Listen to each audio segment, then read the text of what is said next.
Understandable. Yep. Yep, that happens all the time. There You know, Brandon makes that noise when someone joins his world because the lag is intense when someone we go. joins. Yeah. You go into PowerPoint presentation. Careful. Watch your step. No.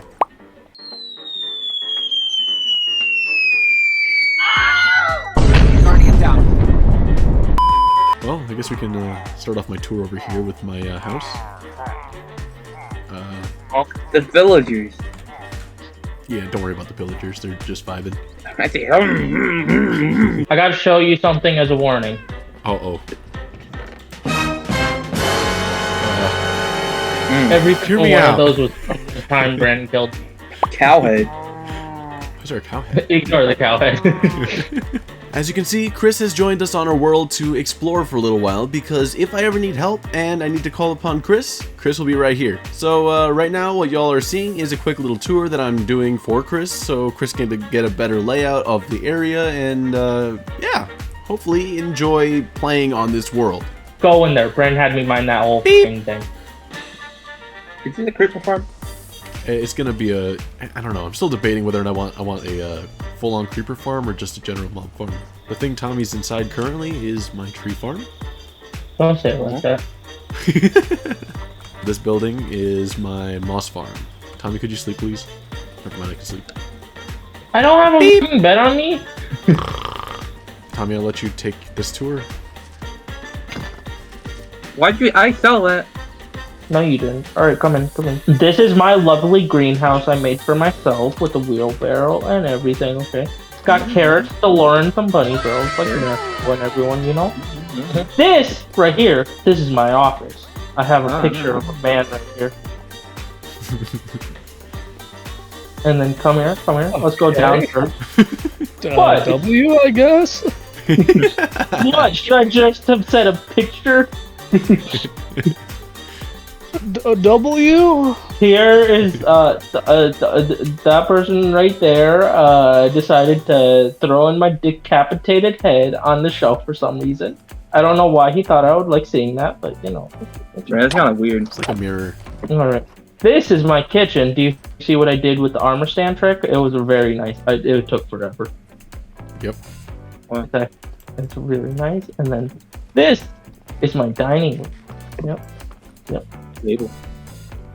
Hold on. Another head. Hold on. I just realized I should be looking like this for MTV Cribs. Oh, yeah. Down here is my basement where I store all my Beep! Yep. See? The worst part about this is the fact that he has a bigger storage system than I do. There's a lounging chair where you can sunbathe even though there's a roof over us. You know? Yep. Somebody under a roof. Yep. Exactly. Mm-hmm. No sun? After the tour for Chris, I decided it was finally time to gather materials up to work on my general mob farm, because I figured if I'm gonna go for gunpowder, I might as well go for other materials such as bones, rotten flesh, or even string from spiders, because, you know, all that stuff is useful.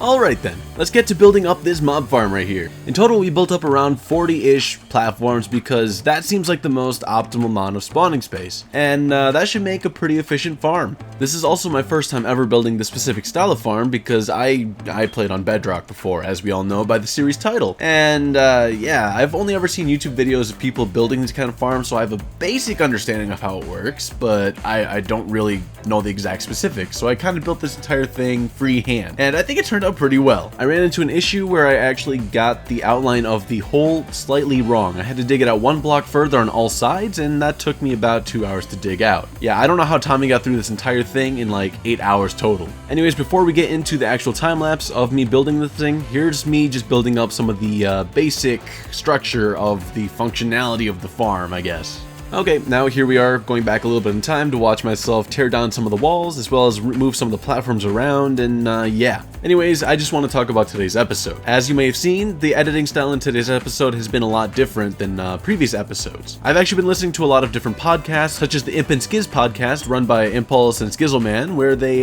talk to different people about different things, and one of the things that came up was actually a slower style video. I want to actually try that, and let me know down in the comments below if y'all think this is good or y'all prefer my faster paced content. Anyways, farm is complete, let's look at what the mobs do. But before we actually get into showing what the mobs do, we have to build up an actual storage system so we can actually store what the mobs drop. And in order to start a storage system, we need to actually move the items from where they are dropped to a better place where we can collect them. The ideal place for collecting these items would actually be up on the surface because 1, it gives me a new building I can create, and I love making buildings. 2, it makes it so I don't have to go underground all the time to collect these resources. As for the redstone itself, we didn't do anything too complex. We just went for a simple impulse sorter system, and yeah, we just used that. A lot of what I'm showing is pretty typical stuff that you see in YouTube videos about Minecraft, so I'm not gonna bore you all too much longer with this. So let's just cut to when the farm is actually running. So here's a quick little teaser of the farm running and the items getting sent up to the collection system, and we get to see how efficient this is. Let's head down into the actual system and see what's there. So we have a bunch of spiders up there. That's a bit of a problem, but that's fine. There's a ton down here. Ooh, there's some glow squids down here. I forgot they spawned here, which means we can get ourselves some glow ink sacks, which is huge. And look at this density of mobs. This is insane. I was here for 2 hours maybe. Let's see what the rates are.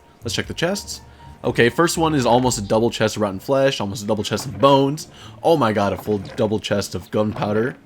Okay, a full chest at least of strings, a little bit of glowing sacks, tons of arrows. I'll never use those probably, at least not for now. And a ton of other resources. This is awesome. This farm on its own is so powerful. It provides me a ton of bones for bone meal, which means it renders my entire moss farm practically useless, except for the fact it gives me moss, which is awesome. I love that, so I'll never get rid of it. And it also renders my entire raid farm useless because I was mainly using it for gunpowder. And I've already managed to get more gunpowder in 2 hours than I managed to get in around 4 or 5 from my raid farm. Now that the mob farm itself is finished, we can actually start working on the outline for the buildings so we can get rid of this eyesore, because I've been wanting to hide this thing for ages, but I've just been too lazy to make something. So this changes now. So the biggest thing we have to think about when it comes to building this specific outline is that the tree farm uses a ton of TNT. So we can't have anything that's too small, otherwise the entire building's gonna blow up. So I have to try to figure out some sort of bigger style outline that'll fit in my city without being a main focal point, because I don't want it to be. I want it to fit in with the city and play a nice role in connecting everything together, because this is in the center. The central area is very important because it needs to be something that ties everything together rather than distract from everything else. As you can see right now, I'm actually going around and looking at different angles that this building will be covering, because once this building is in place, I don't want to move it because that'll be a pain. So I want to make sure that I build something that fits with the area but does not take away from everything else. Now, I'm not gonna lie, after building this very simple outline, I actually was in a very uncreative space, so I just did not want to build anything. So at this point, I'm just like, you know what, I'm just gonna leave it as is, I'm just not gonna touch it, and that I did. I went to do something else instead. I think the worst thing you can do when you're not motivated is to continue doing it, because if you're in a space where you're not motivated to do something, your work, your actions, they will not actually come out as the way you want them to, and then you're just gonna feel worse about yourself. So instead of doing that, take a break, try something else. You might find more motivation from doing that. In fact, I actually watched a video from B00-100, who is one of my favorite people of all time. He just managed to give me so much inspiration from building up a furnace array that even I wanted to try building something along with him. So I did. I ended up building my own custom furnace array because he built one and I thought, hey, that doesn't seem too complex, let me try it myself. So I built up my own furnace array. And after building up my own furnace array, I realized, hey, this is kind of fun. Why don't I do more of these kind of projects in the future where I try to figure these kind of things out myself? And so I did a lot of testing where I made mock things up to figure out what I wanted to do. For example, this part right here is going to be my minecart unloader, where this little pressure plate activates this redstone thingy, which turns this rail off, which allows it to pick things up, and shoot, this is too much for my brain to handle. I don't even know what these things are called. These things might be called timeout clocks, but once I figured out what they did and how it worked, I actually tried implementing it into my furnace array to make it so that when the minecart comes to pick up items from the chest, it at least picks up 2 stacks of items, so that way when it goes around and comes back around, it doesn't waste any time. But this took a while because I had to figure out why it wouldn't work the same as it did down there in my testing area, because for some reason while it was up here in the actual furnace array, it wasn't working the same way. For some reason, the exact same setup resulted in less items getting put into the minecart, and that was a pain to figure out. But after all is said and done, I did end up getting this thing to work, and it was probably one of my favorite things of all time, because this thing works amazing. Why? How? What? How did this even happen? Oh no! Anyways, now I have a question for all of y'all. So I had a bit of an idea to make the actual furnace array a little bit flashier and more, I don't know how to explain it, but more responsive, I guess, to what the furnace array is doing. Like, it shows the fact that items are finishing their smelting session and getting sent out this area here all the way up to the chest. Do y'all think it's better for the items themselves to be seen as they're traveling, or would y'all prefer to see something like this glowing along the floor, I guess, as it's making its way to the chest? Anyways, let's take a quick break and head to what seems to be a tradition at this point in these episodes, where I go to the nether and trying to find myself some more wither skulls, because it'd be nice to have some more beacons. But yet to no avail. Once again, I came out with absolutely 0 wither skulls, because not a single wither skeleton spawned on me in the span of like 30 minutes, and that's bad. This really tells me that I need to build myself a wither skeleton farm or find myself another nether fortress or something. So after that fail, I decided it's time for me to go on an adventure to gather up a bunch of materials, because I figure it'd be nice to have a ton of clay. So we're gonna head off to a, what is this place called again? A lush cave, I think, to get a bunch of clay from this area, because it'd be a pain to go to a swamp only to find small patches of clay. And when I say I went to go gather myself a ton of clay, I really meant I went to go gather a ton of clay. I made sure to at least gather myself at least a single shulker box of clay, because I know it can be used for terracotta and that kind of stuff, and I love terracotta. I also found that since I'm in a cave, it would be a good idea to gather myself a ton of coal for the super smelter, because right now, my current fuel source is non-existent. It'd be nice to have an actual fuel source at some point, but for now, we're just gonna work with coal, because coal is pretty easy to gather for me right now. Kill the witch! Sponge the area! And desponge the area! But slowly, because I only have my fists. Now I fill bucket because I want friends. Yay. Too many buckets. And now I get friends, because friends are nice. Yay. This is so dumb. Anyways, once we collect all of our friends, we can head back up to the surface, get our coal ore, place it down into a huge pillar, and then tear it down again for fun. And I can confirm, this is not fun.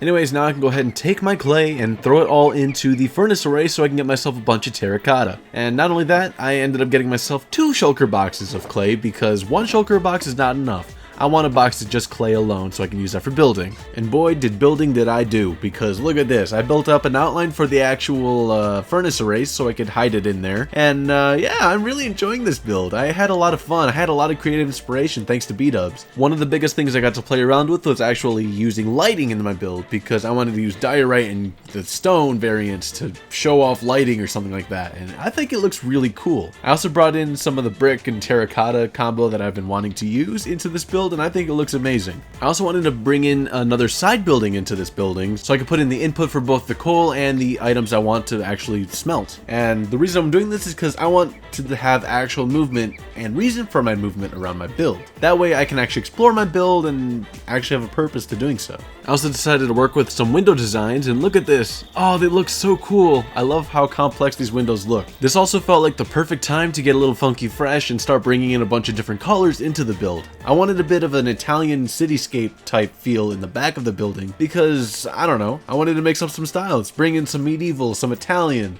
some cyberpunk, you know, all of the sorts to make this building very unique and fit my town specifically. I have to say though, after finishing it, well, I say finishing it in quotation marks, you know, I have to say I'm really proud of this build. I love the way all the colors turned out and how they came together. Let me know what y'all think down in the comments below. Only issue is I did not finish the back, but that's fine because I at least have an idea of what the silhouette looks like, and I think this fits the area perfectly. This is beautiful. This is what I mean about actually trying to blend builds together into the area without taking away from other builds. And to finish this episode off, let's go ahead and bring some life into the build so that way we have at least a little bit of an idea of what kind of story is being told here. So we're going to bring in a roof garden where people can sit down and, I don't know, garden. Whatever you do in a garden, that is. I also worked on trying to connect the roads up to each other so that way it looks like people have an actual idea of where they can go to travel along the path. This just brings in a lot more life to the area and makes it look more lively. And to finish this episode off, we're gonna go ahead and build up a bit of a facade to the interior of this building. I'm not gonna work on the interior yet because that's gonna take a long time, so that'll probably be in the next episode or a future episode. But yeah, I really like this little building. This is really fun and was a nice spark of creativity. So anyways, thank you all for watching, and of course, have a good one, y'all.